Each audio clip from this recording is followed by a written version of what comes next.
रामायण की कथा में शूर्पणखा को अक्सर एक कामुक, बदसूरत और दुष्ट राक्षसी के रूप में देखा गया है, जिसकी नाक कान काटकर लक्ष्मण ने उसे उसके किए की सजा दी थी। लेकिन क्या आप जानते हैं, वाल्मीकि रामायण के उत्तरकांड के सर्ग 12 में दर्ज इतिहास इस कहानी का एक ऐसा पन्ना खोलता है जो आपके रोंगटे खड़े कर देगा।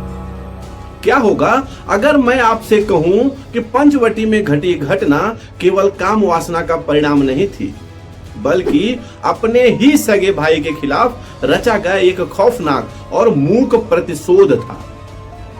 शूर्पणखा, जिसका वास्तविक नाम मीनाक्षी था, वह महर्षि विश्रवा की पुत्री और लंकापति रावण की सगी बहन थी।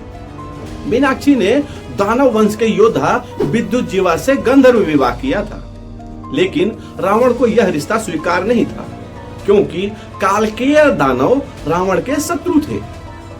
वाल्मीकि रामायण के अनुसार जब रावण अपनी दिग्विजय यात्रा पर निकला तो उसने कालकेय दानवों के राज्य पर आक्रमण कर दिया, और इसी युद्ध के मैदान में रावण ने अपनी ही बहन के पति विद्युजीवा का निर्दयता पूर्वक वध कर दिया। जब मीनाक्षी ने अपने सुहाग का शव देखा तो उसके अंदर का भातृ प्रेम उसी क्षण भस्म हो गया, और वहीं से जन्म हुआ प्रतिशोध में जलती हुई शूर्पणखा का। पति की हत्या के बाद जब शूर्पणखा रावण पर अत्यंत क्रोधित हुई तो रावण को अपनी गलती का एहसास हुआ। उसने अपनी बहन को सांत्वना देने के लिए दंडकारण्य का समृद्ध राज्य सौंप दिया और उसकी रक्षा के लिए खरदूषण और 14,000 राक्षसों की सेना तैनात कर दी। लेकिन रावण यह नहीं समझ पाया कि उसकी बहन ने उसे कभी भी माफी नहीं कर पाई। शूर्पणखा जानती थी कि रावण परम शक्तिशाली है। उसके पास 10 सिरों का ज्ञान, अमरता का वरदान और भगवान शिव का आशीर्वाद था। वह जानती थी वह रावण को सीधे युद्ध में नहीं हरा सकती थी। उसे एक ऐसे योद्धे की तलाश थी जो रावण के इस अभेद्य अहंकार को नष्ट कर सके। और फिर एक दिन पंचवटी में उसकी नजर पड़ी अयोध्या के राजकुमार राम और लक्ष्मण पर।